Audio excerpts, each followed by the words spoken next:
Good morning, you lovely people. Welcome back to Grumpy Old Git in the Corner on a Wednesday that it's going to rain and it's cold. They are forecasting it getting a lot colder towards the end of the week, so watch out for that coming on Easter weekend. It's a real bitch considering we've got a wedding on Saturday. But what am I seeing today? Well, first thing, there's something that the government don't like talking about, mainstream media certainly don't talk about, which is the excess deaths that are happening, not just here, but all over the world at the moment. Nobody seems to want to talk about it, except one now, apparently. Would you believe Australia, who was one of the really oppressive regimes, I'll say, during lockdowns and what have you. We all saw how the police acted over there and the government and their health services. But their Senate now has actually said they're going to look into an investigation into them over there, simply because, and I quote, they are far above the national average and have been for the last year or two, unquote. That came from one of the senators in the Australian government, by the way. So, will we see or hear about anything our lot won't talk about? Well, at the moment I don't think it's anything to get too excited about. We know these things can be dragged out for at least a couple of years before anything's done, and even longer if you want to hear the results. We've seen this for our own COVID inquiry and what have you here.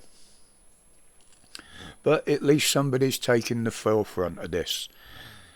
Australia has already passed a lot of new laws and repealed a lot of laws around the lockdowns and what would happen, and opened up a lot of avenues for the public to sue not only the police but in some cases the government as well.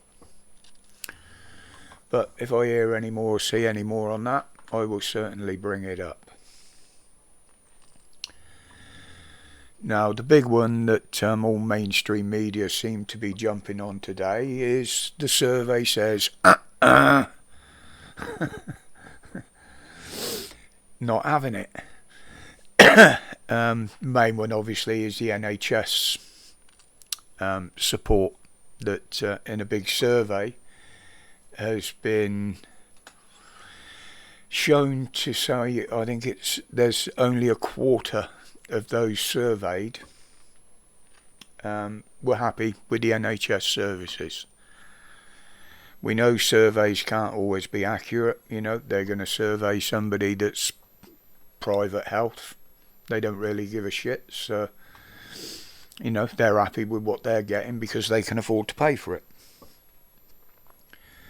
But the biggest hurdle that people are mentioning is the waiting lists, and followed closely by getting an appointment with your GP.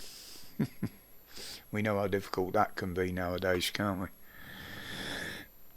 And of course the huge drop in the uptake of, what can we call it, the intervention, I'll call it. That has nothing to do with it, does it? Of course. Nothing whatsoever to do with it. But as I promised a little while back, I said when we finally get our council tax bill and how much it's going up by, it came the other day. And they said it would be a rise of 21% over the next 2 years.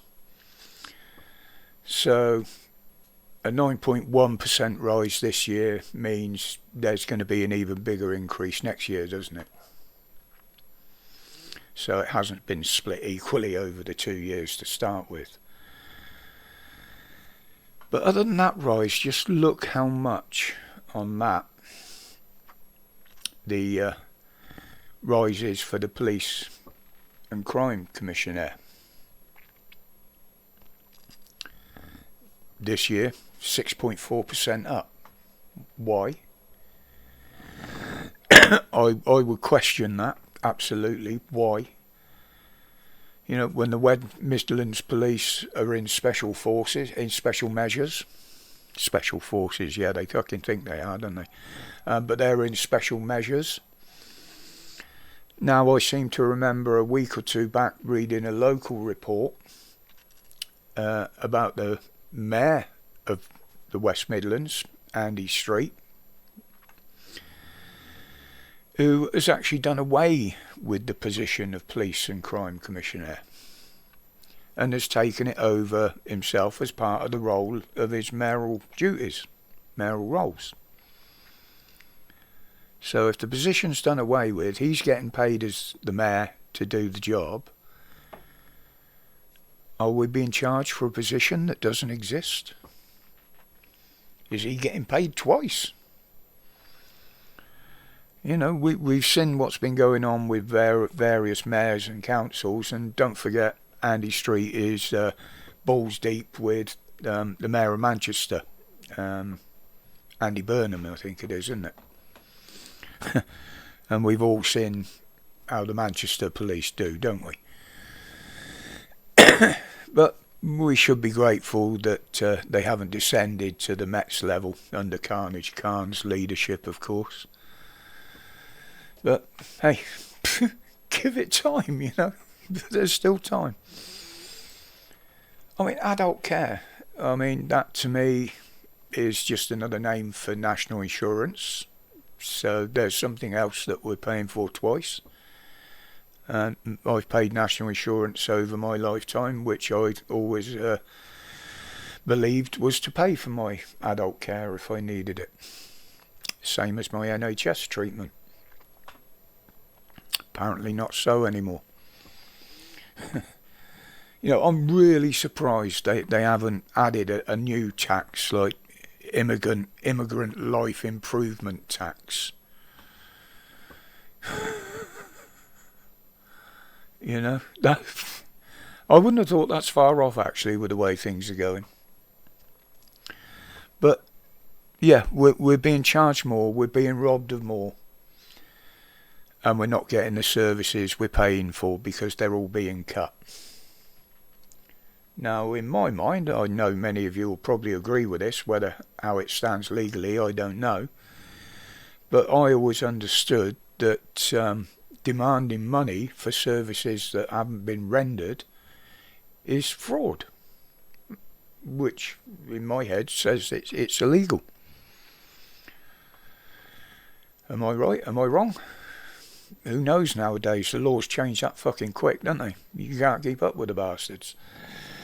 But anyway, I'll leave it there for today, folks. I think there's plenty stories out there enough to cover the live tonight. So don't forget, live with myself and Mrs. W at 7 o'clock. Zero tolerance stream, as always. You know, it's a bunch of friends discussing what's going on. But, oh dear. But until later on this evening, as always, stay safe, stay absolutely strong, and don't always believe what these wankers in power are telling you. There's always a story behind the story. Respects, guys.